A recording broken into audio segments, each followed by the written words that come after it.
Assalamu alaikum wa rahmatullahi wa barakatuh. Akkam jirtu ilmaan Oromoo addunyaa irratti argamtan marti keessanuu nagaa keessanii ani nagaa koodha galata Rabbii. Warreen amantii biraa hordoftanullee akkam jirtu nagaa keessanii. Warroota amantii Islaamaa hordofummoo baga ji'a Ramadaanaa Rabbiin nagaadhaan isin geessisee nama nagaadhaan eegalee nagaadhaan furatullee Rabbiin nu haa godhu. Har'a afata yookaan immoo minxafi xixiqqaa mana keessatti yookaan akkuma duraan isiniin jedhee kana dura lamman tokko hojjedhee jira. Innis toiletii yookaan mana fincaanii keessatti yookaan immoo siree jalaa hulaa jalaa wanti bakkoota garagaraatti kan afatamuudha. Isa keessa har'a kan sini bunaa jala yookaan immoo rakabootii jala afatamuudha kan hojjechuu barbaade. Isa hojjechuudhaaf immoo kun qopheeffadhee jira. Dheerinni isaa 75 kan ta'e dalgi isaa yookaan immoo bal'inni isaa 55 kan ta'e fudhadhee dhiyaadhee jira. Isa hojjechuudhaaf duraan dursa maaltu na barbaachisaa fiixee isaa kana maastishiidhaan laxxafaa jechuudha. Fiixee isaa kana laxxafuudhaaf akkamitti akka laxxafu maaliifillee akka laxxafu na barbaachise hojii keessa ilaalla waliini. Garuu amma fiixee isaa kanan laxxafee ka'ee isinitti mul'isa yoo Rabbi jedhee na hordofaa. Akkanatti maastishii xiqqoosi maaliif furataa lama hambisee ka'eetanii laxxafadha maaliif akka laxxafullee hojii keessanis agarsiisa yoo Rabbi jedhee marfeedhaan inni daarii isaa kana akka ximbiraa yookaan immoo geexiisa jedhan sana gochuu barbaada. Maaliif kunillee hin hiikkatu. Wantoota garagaraa wantoota hiikkatanullee yookaan hojjetan ta'e garuu akka inni qabatuudhaaf nu gargaara. Fakkeenyaaf gosa keeshaa yookaan madaabaraa yoo ta'e daariin isaa kun hin gadhiisaa yoo hodhitanii hodhaa sanallee sindiraa fudhatee waan bahuu danda'uudhaaf jechuudha.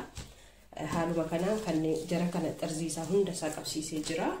Akkasitti xumuree jira jechuudha. Amma immoo hodheen isin agarsiisa akkamitti akka xarziinsaa hodhamu jechuudha.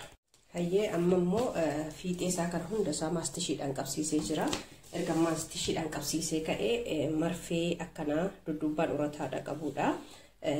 Kirrii immoo dirriba godhee jira. Maaliif dirriba godhee hin bareechaa jechuudha xarziisaa kana. Abbaan barbaadan kirooshiidhaan illee haala barbaadanii hodhachuu ni dandeessanii.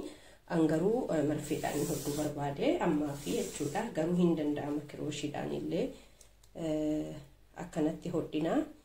Walduraa duubaan maaliif hin bareecha yeroo afatanu qirtsii bareedaadha kan inni itti godhu jechuudha. Kanaaf hodhuu kan isa barbaachise malee waa biraatiif miti. Hodhuu dhabuullee ni dandeenya garuu warroota keeshaa yookaan immoo madaabaraa fayyadamanuudhaa fi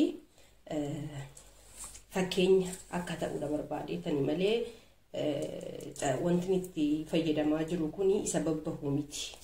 Yoo cite yoo giseen isaa dhume inuma cita malee hin babbahu kirriidha yookaan intini miti pilaastikiidha bakkuma kuttanitti dhaabbata. Haa ta'u malee garuu kun warroota keeshaa yookaan immoo akka fakkeenyaaf carqii jiinsii fakkaatu carqii fufurdaa fayyadamanii carqiin sun akka guuramee gadi hin baanee fi nu gargaaraa jechuudha. Kirooshiidhaan illee hodhuu hin danda'ama akkuma isiniin jedhe angaruu kirriidhaan hodhuu barbaade.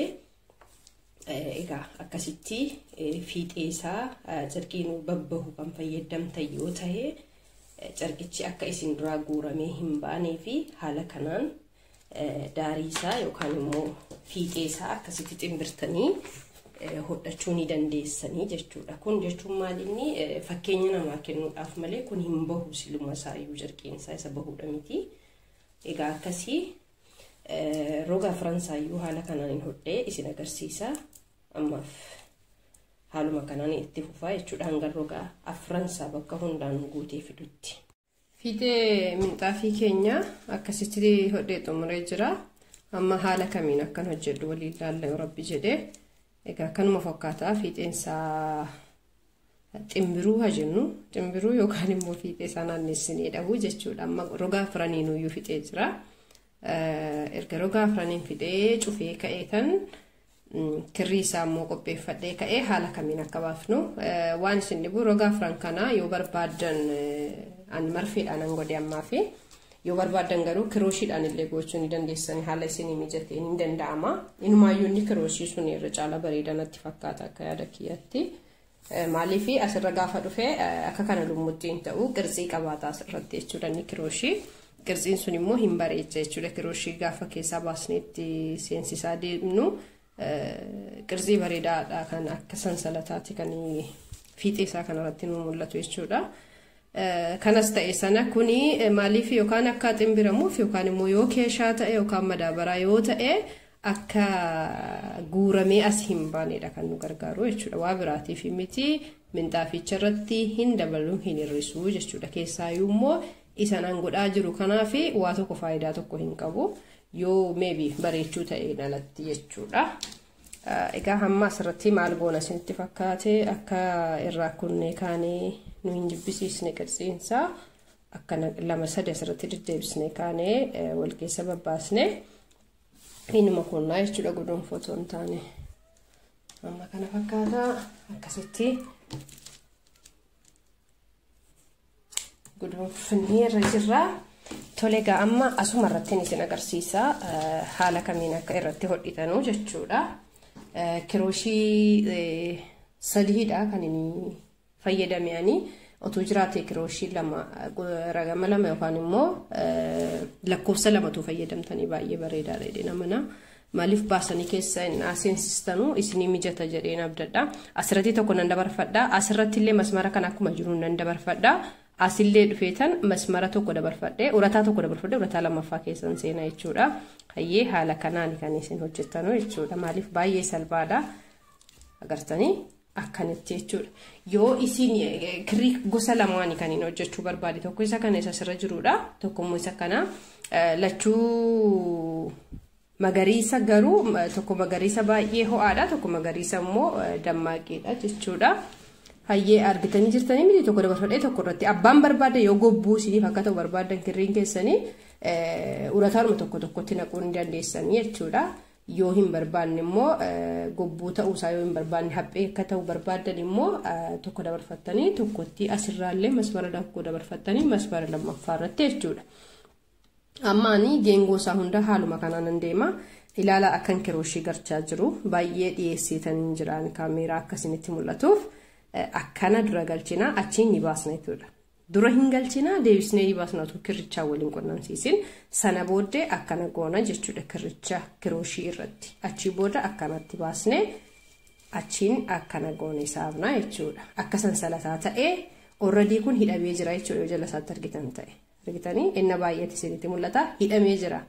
Kana yoo nanii kasinuu jettanii ofii keessanii hiikuudhaaf yaaltaniiyyuu baay'ee namatti jabaata hiikuunsaa. Kanaafuu minxaafiin kun miiccamuu ni danda'a, harkaan miiccachuu ni dandeessanii, maashinaan miiccachuu ni dandeessanii, waa tokkollee hin ta'u jechuudha. Minxaafii saaloonii kanarraa hojjechuu ni dandeessanii. Waan isin kun minxaafii saaloonii kanarraa hojjechuu ni dandeessanii jechuudha. Minxaafii xixiqqoo yookaan immoo bunaa yookaan afataa otoo hin taane minxaafii gurguddaa kanarraa hojjechuu ni dandeessanii jechuudha. Hayyee akka viidiyoon nutti hin baay'anne kan hojjetee jira argatanii jirtanitti haaluma kanaanin geengoo 3-4 irra deemee ka'ee sana booda immoo isa giriinii ifaa kana akkamittiin itti fayyadama kan jedhu yookaan immoo baala qochoo kan magariisa kana haala kamiin akka itti fayyadamu waliin ilaallaa jechuudha. Haaluma kanaanin geengoo kana hunda deemsisaa jechuudha. Yoo isinitti mul'ata ta'e dheerinaanii akkana fakkaata jechuudha. Daarii isaa hunda jalaan akkanatti dhahee jira. Akkanatti marfeedhaan hin dhahee yoo qabaattan kirooshiidhaanis dhahuu ni dandeessanii. Amma yeroo 3 naannessee jira akka argitanu amma asirratti xiqqoodhuma seetu na haftee isiidhanii xumura isin agarsiisa jechuudha. Baay'ee bareeda akkanatti jechuudha. Garuu kalarii biraan itti makaa amma asirraa hanga asirraa na haftee jirti. Isiidhaan hojjedhee isin agarsiisa jechuudha. Amma ishee kana xumurree kaaneetuyyuu kalarii biraa immoo isa kanatti goonaa jechuudha walakkaa keessatti. Mee akka sirriitti isiniif hubatamu akkuma isiniin jedhee tokko dabaree ka'eentan tokko dhahaa. Otuu ammaani viidiyoodhaaf akkanaaf mijatuudhaafanii xaawulaarra dhaabbadhee yookaan immoo xaawulaa irra kaa'etanii godhaa jira. Otuu immoo mana keessatti gaafa hojjettanu jilba keessan irra godhatanii hojjettanii irra caalaa isiniif mijata jechuudha. Akkana dhaabbadhee hojjetaa kan osoo hin taane otoo teessanii hojjettanii irra caalaa mijata haala salphaa ta'een akka barbaadanitti daachuu dandeessanii jechuudha. Egaa kana fakkaata. asirraa tokko darbina as keessatti illee sarara tokko darbineetti kan fakkeenyaa fi asirratti qaxxataa miti sararaan hin ta'u sarara tokko nan darba sarara tokko irratti hojjedha akkasumas immoo asirratti urataa tokko darbee urataa tokko irratti hin godha jechuudha maaliif xiqqoo ishee akka haphiinaa ta'uun barbaade baay'ee furdatee ka'ee kirriinsa hayyee minxaafiin keenya kana fakkaata ammallee hin xumurre walakkaa isaa keessaa hangi tokko naafee jira kunooti gaala kana fakkaata afamuu bunaa jedhee kan hin hojjedhe baay'ee bareedaa isaati baay'ee cimaadha jalli isaallee argitanii jirtanii baay'ee bareeda jalli isaallee haala lafa qabatuunidhallee kan inni hojjetame egaa amma isii kana qofatu na hafte as keessa garuu maaliin gochuu barbaada isinitti fakkaate halluu kana jechuudha halluu xarafarra jiruun gochuu barbaada magariisa baay'ee cunqoo isaati jechuudha tole egaa isas akkuma duraan hojjedhetan hojjedha waa tokko wanti haaraa waan hin jiru kaameraatti dhiyeesseen isin agarsiisa akkuma duraan hojjedhetti akka isiniif sirriitti hubatamuudhaan barbaade tokko hambiseetan ammallee akkuma haaluma duraan deemaa tureen asirratti fayyadamaa jechuudha asirratti tokko hambisee jira asirratti fayyadama ammallee akkuma duraanii sanatti akkana goone haaluma kanaan hunduma isaa hojjetanna jechuudha maaliif xiqqoosi ifa wayii kennaafi kan jedhu yaadeetanii kanan deebisee walakkaa keessatti isanii daarii irratti itti fayyadame sana ammallee asitti itti fayyadamuu kan barbaadeefi egaa xiqqoosi maaliif wanti tokko yookaan baay'ee bareedaadha cimaadha kan dhibbatti amanteen qaba minxaafii hanga yoonaa hojjedhe keessa inni harkaan hidhamullee baay'ee bareedaadha xiqqisoosi isanii maastishiidhaan fayyadame sana baay'ee bareeda garuu maashinii elektirikiitti miicee hin laalle amma yoona hin gadhiisu kan jedhu cheekii godhee ka'ee yookaan hin gadhiisne ta'e ammallee waa biraa waan hedduu irraa hojjechuu danda'a garuu inni kun xiqqoosi yeroo namatti fudhata garuu lubbu jireessas illee jechuudha maaliif nama harkatti hin tura kuni harka keetiin hojjette akkuma minxaafii hodhamuudha waa tokko waan adda ta'e hin qabu jechuudha baay'ee cimaadha egaa akkuma kanatti itti fufneetiyyi geengessinaa jechuudha roga fireedha akkuma itti eegaletti jira ammallee roga fireedha ilaalaa jirtanii kirrii keenya minxaafii sanarratti gochuudhaaf akka kanaa isiniif akka bahutti qirxii kana qabu akka isinii bahutti akkan goona isinitti fakkaate haala kanaan marra haala kanaan harka keenya irratti erga marree kaane argitanii quba sadii irratti mari'anii abbaan gabaabaa isaa barbaadan immoo quba lama irratti illee maruu ni dandeessan hin danda'ama jechuudha quba lama irratti sadii irrattis dheerii kana fakkaataa jechuudha minxaafii baay'ee bareedaadha xiqqoo siyaan guddiseetanii kan hin hojjedhe mana keessatti waan fiikootiitti fayyadamuudhaaf barbaadee fi kana fakkaataa baay'ee haphiidha cimaadhallee akka haala bareedaa ta'een kan hojjetame keessi isaallee kun onni giriiniin cunqoon kun isa kanaadha inni immoo bicuu siifaa ta'e isa kanaadha tartiibaan kan inni bahee otoo harkistaniillee hin citu otoo nanii kayettaniillee waan hiikamuu miti baay'ee jabaadha maaliif akka gaariitti kan hojjetame harkaan mana keessatti kana fakkaataa jechuudha yeroo biraa immoo waan kana caalu waan babbareedaa wajjin hojjenna yoo rabbi jedhee na jajjabeessaa warri maatii naa taatan baay'inaaf galatoomaa warri maatii hin taane immoo kottaa maatii koonaaf ta'an isiniin jedha hedduu galatooma hojii biraatiin hanga walitti deebinutti nagaannaaf tura